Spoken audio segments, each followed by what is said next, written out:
It's easier than you think. Be authentic.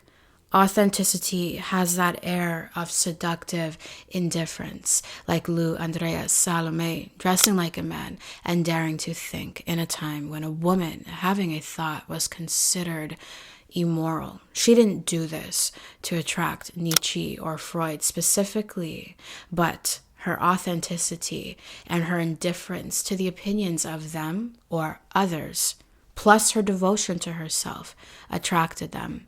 Andy Warhol spent 10 years of his life orbiting others, yearning for respect and adoration that he never did quite receive until he said, hey, I don't want to try anymore.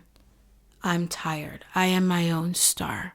I am the orbit, and whoever is gravitated to me will be. And the whole art world was. Women too, and the guy was gay. Why not treat yourself by putting yourself in a position where you become an even more valuable prize to him, to her, to everyone with a pair of eyes and a set of neurons? And this goes for everyone, men, women, whatever your orientation. If you are an anxious type of lover, and a lot of us can get that way from time to time, if this is your type at the moment, the problem with focusing on attracting one specific person is it weakens you and your position. You begin to orbit this specific person because they've become your star. You become fixated on this one individual. And if you're unaware, you begin to tailor your whole identity to match their preferences. The key traits that make you naturally alluring, and when repressed by you, make you just another insecure girl or guy trying to gain their attention and affection. Identity is your style. It's the way you communicate, the way you think, your preferences, your love languages, your culture. I know you want the best person, but just a question. Is it possible that you've just deluded yourself into thinking this person is the best person for you?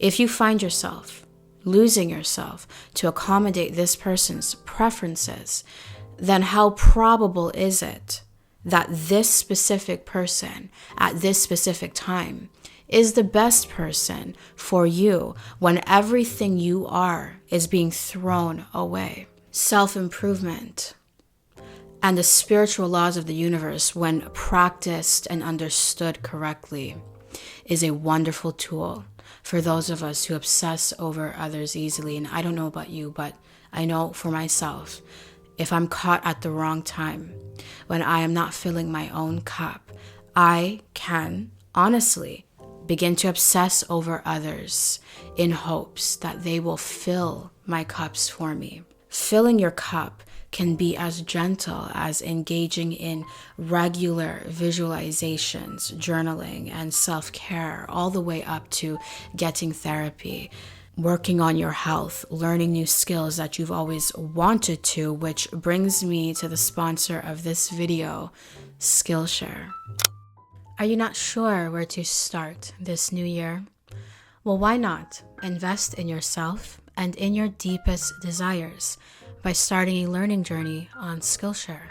Skillshare is the largest online learning community for creatives, with thousands of classes led by industry pros across film, illustration, design, music, productivity, and more. Skillshare designed learning paths to help you get from novice to pro. These are hand-picked classes meant to be taken in order that build on one another, reinforcing lessons, helping you take your careers and skills to the next level.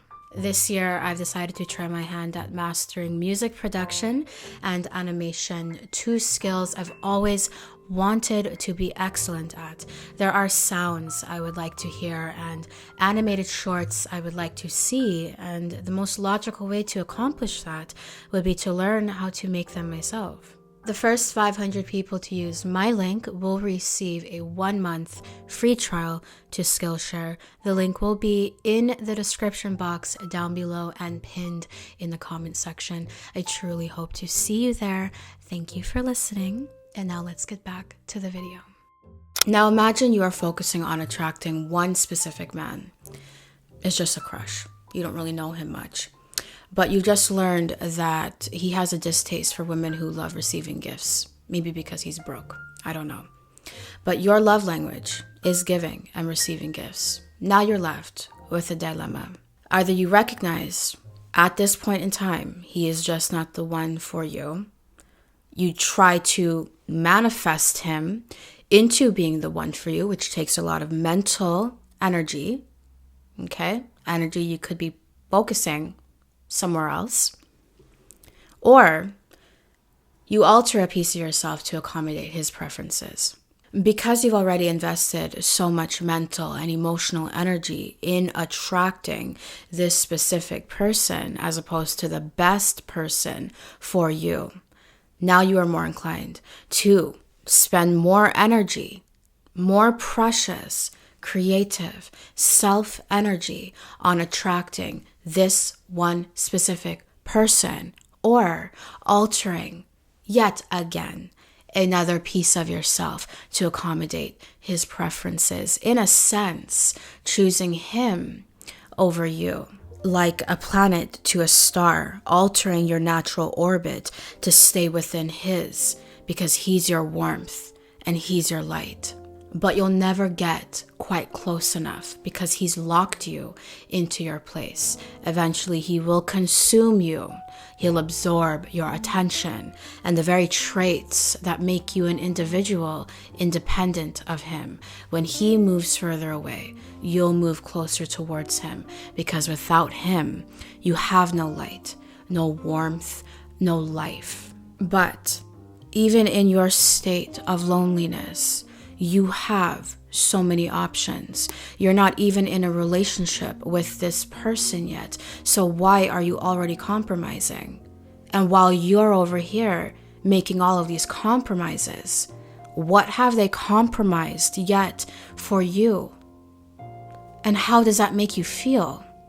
If you are unaware of what's really going on here within this cat and mouse game, this is how focusing on attracting one specific person can weaken you and your position in the relationship if and when you do enter into one with them. This is a trap I have fallen into on numerous occasions when I was younger. And yes, I did eventually manifest or attract that specific person that I wanted, but only once I rebelled and returned right back to all of the parts of me that made me me in the first place. And what's more, by the time they came around, the spark had died. It was no longer fun. The fire was dead. I didn't want them anymore. I wasn't interested in them anymore. So now what? Most times, focusing on attracting one specific person to the point where you start adopting their preferences in lieu of your own, it doesn't make for a very deep or intimate, fun relationship anyways, because you're not there.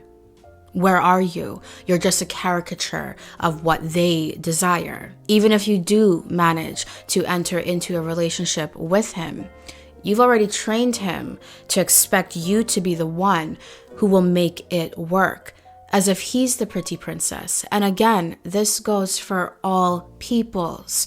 No one person is worth sacrificing you. So from experience, the cure to avoiding this trap is recognizing the power in being an independent individual. Because you're single, you have all of the options. You can date or spend time with anyone that you choose. Having options puts you in a position of power. You're not tethered to any one person, which means you can choose the best person for you. You have the option to accept the person who is manifesting you as opposed to the person that you have to manifest. Even if you are in a relationship, don't get consumed by it. Don't orbit your lover. Even if you are in a committed, exclusive, devoted type of dream relationship with someone, you still have options. You can always choose yourself, that relationship to yourself. Have you tended to that recently? Now, I do want to share a little story time with you. As you may or may not know, I am a brown woman and a daughter of immigrants. And growing up in the GTA Southern Ontario area, a lot of us children over here, we grow up forming a very muddled accent. Abroad, they call it the Torontonian accent. So I started seeing this guy a very long time ago. And he caught me at a time, just like a little season, when I was really desperate and lonely. He was everything I ever wanted. You know, he had a job and a heartbeat. And because of the mental state that I was in, those were my only two standards. I only learned later on in therapy that he was just a cruel pattern. He had a fetish for women of a specific ethnicity. And I will not name that ethnicity because his stereotypes associated with these women could be quite harmful. And I'm not going to carry on that pain. I suspect the only reason why he started seeing me was because I was the first woman that he could find that resembled women of that ethnicity. So you can use your imagination and figure out which ethnicity it is if you're curious like me. But then I started noticing that anytime I would start speaking later on in the connection and my muddled accent came out, he didn't like it. Which, by the way, in the earlier stages of the connection, I was taming down to keep him because I wanted him, anyone really that badly. But time has a way of revealing your true self, right? And whenever my muddled accent came out, he didn't like it. It got to a point where he would sort of mock the way I would pronounce certain words. And for a split second there, I did feel inadequate. I was with this young man, totally devoted to him, okay? That Scorpio devotion. I was orbiting him, but he still chose to treat me as though I am an option simply because I am not the right ethnicity. But even while I was in a commitment with him, seemingly with no other options, because on a regular basis, I would cut off any advances out of my respect to him, I still chose to leave after he repeatedly refused to accept me as I am. I lost interest in him when I found interest in myself. I didn't even care to employ any techniques, spiritual or scientific, to attract him or manifest him back, even when he eventually came around and began trying. It was the most meaningful no I had ever said in my entire life, and I stand by that. He preferred to just sweep things under the rug and pretend as though nothing wrong on his end ever happened, as opposed to, I don't know, actually acknowledging it. And he did this so he could avoid an apology. However, I am no longer his planet.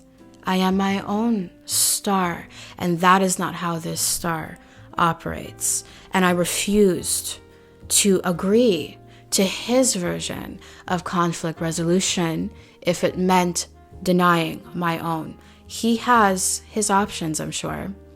I have my options. I'm just not one of his options. So, if you are currently trying to manifest or attract one specific person and it's gotten to a point where you are hurting from squeezing your fat ass into their little box that they have set for you to make yourself fit into, for God's sake, darling, take a break. Treat yourself and stop for a second. Take a break and focus on you. Embrace who you are and work on making those traits even more vibrant, and even more profound, even better. Better yourself. Make yourself the prize, and then sit back and watch how your options expand. You will get to a point, I promise you.